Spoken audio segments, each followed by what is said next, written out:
फिर आप लोगों से मिल करके बहुत ही खुशी हो रही है।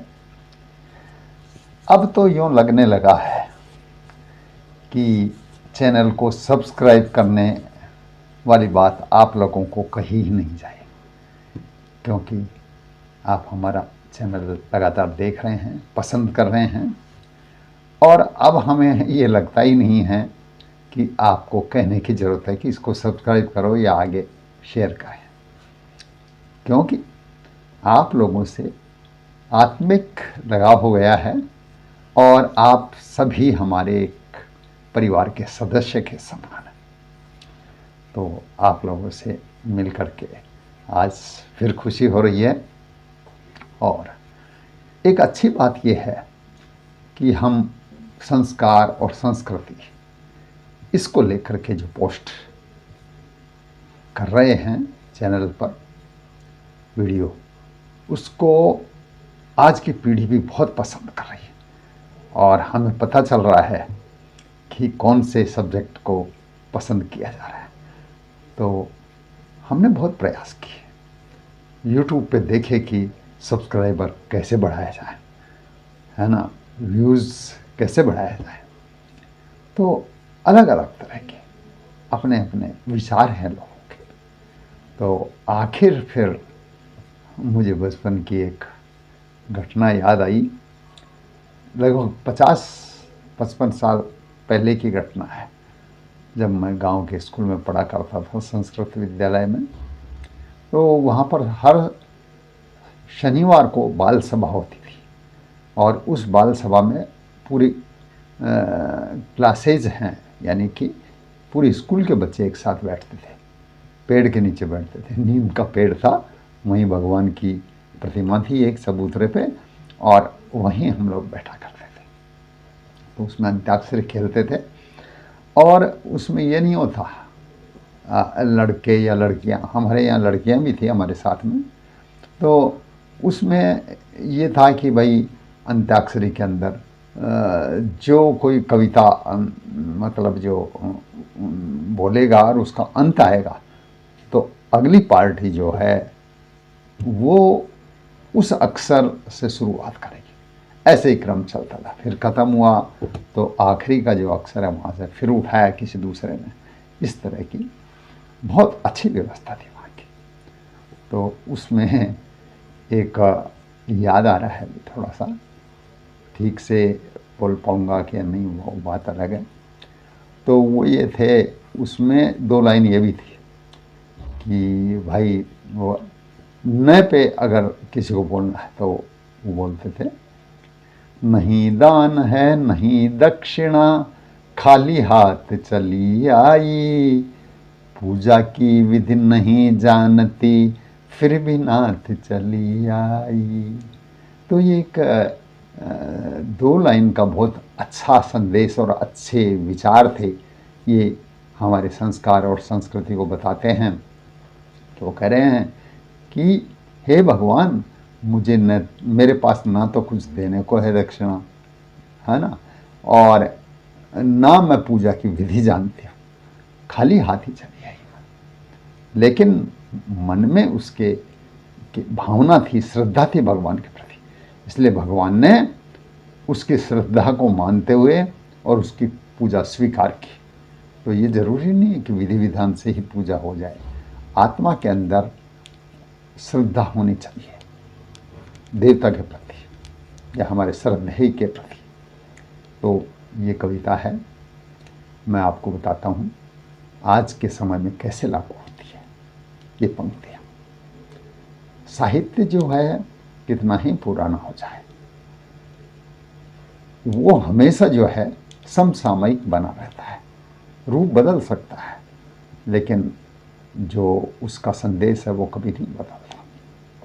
तो साथी एक परिकल्पना करता हूँ एक साधारण से गरीब से परिवार की, जिसमें पुरुष का नाम है संस्कार और उसकी पत्नी का नाम है संस्कृति।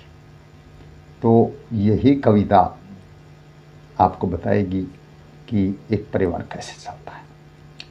तो दोनों गरीब हैं, जैसे कैसे जीवन यापन करते हैं।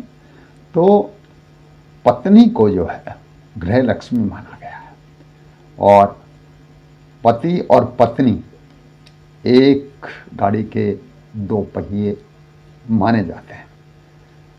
दोनों के बिना गृहस्थी की गाड़ी नहीं चल सकती है, और वो भी श्रद्धापूर्वक। तो पत्नी का त्याग जो है अपने पति के प्रति आदिकाल से ही देखने को मिल रहा है, वैदिक काल से देखने को मिल रहा है। सत्यवान और सावित्री की कथा आपने भी पढ़ी है, मुझे भी थोड़ी थोड़ी याद है कि कैसे सावित्री अपने पति भक्ति से और यमराज से अपने पति के प्राण वापस ले आती है। ये कम बात नहीं है साथियों, एक पत्नी का जो त्याग है उसकी अद्भुत मिसाल है। तो इन बातों में बहुत कुछ खजाना छिपा हुआ है, तो वो लेकर के आती हैं। और ऐसी फिर एक और घटना याद आती है। कोरोना काल आया, उसके अंदर बहुत लोग बीमार हुए, दूसरी लहर में काफ़ी लोगों की मृत्यु भी हुई। लेकिन पत्नियों ने जो अपने बीमार पतियों की जो सेवा की है, खुद भी चाहे कोरोना की चपेट में आ गई हूँ, लेकिन प्राथमिकता यही है कि मेरे पति को इसका प्रभाव नहीं हो रही है, बिल्कुल ठीक हो जाए। बहुत बड़ी बात है। और आखिर में सत्यवान की सावित्री की तरह उन्होंने यमराज से भी अपने पति के प्राण वापस ले लिए, और वो सब ठीक हो गए। तो उसमें केवल उसकी पत्नी का योगदान है, सेवा शुश्रूषा ही नहीं है, भावनाएं हैं, इतना लगाव।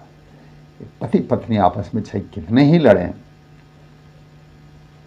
पत्नी को पति कितना ही डांटे, लेकिन पत्नी जो है 7 फेरों का जो अपना वायदा उसका है, उसको वो कभी नहीं भूलती।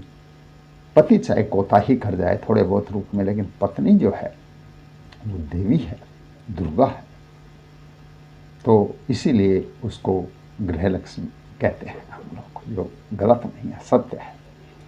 तो वो जो अपने पति के को ठीक कर लेती है।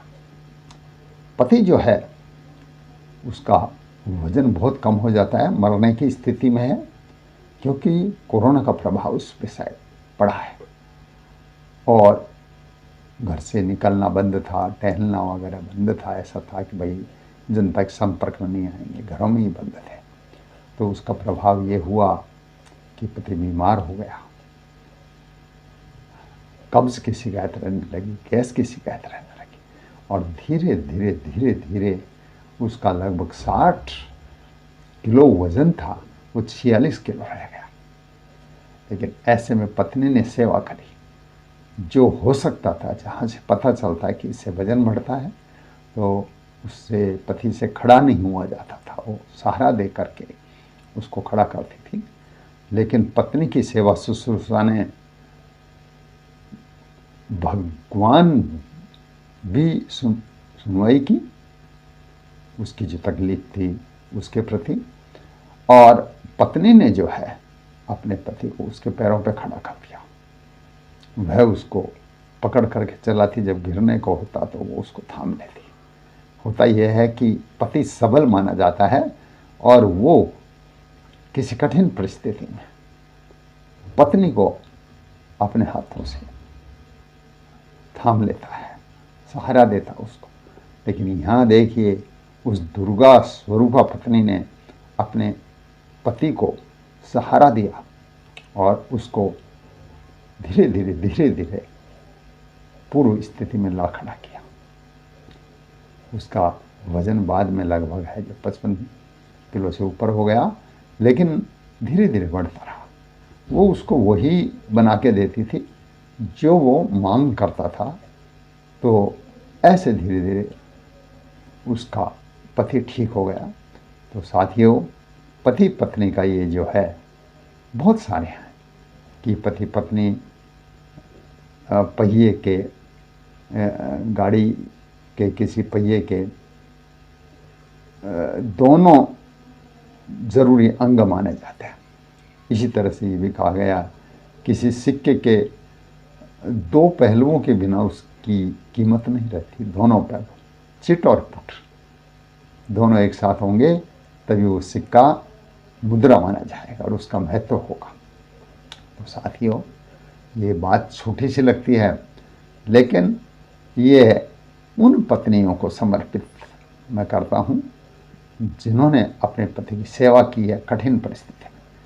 तो पतियों का भी ये दायित्व बनता है कि वो अपनी पत्नी को सहारा दें और आगे बढ़ाएं।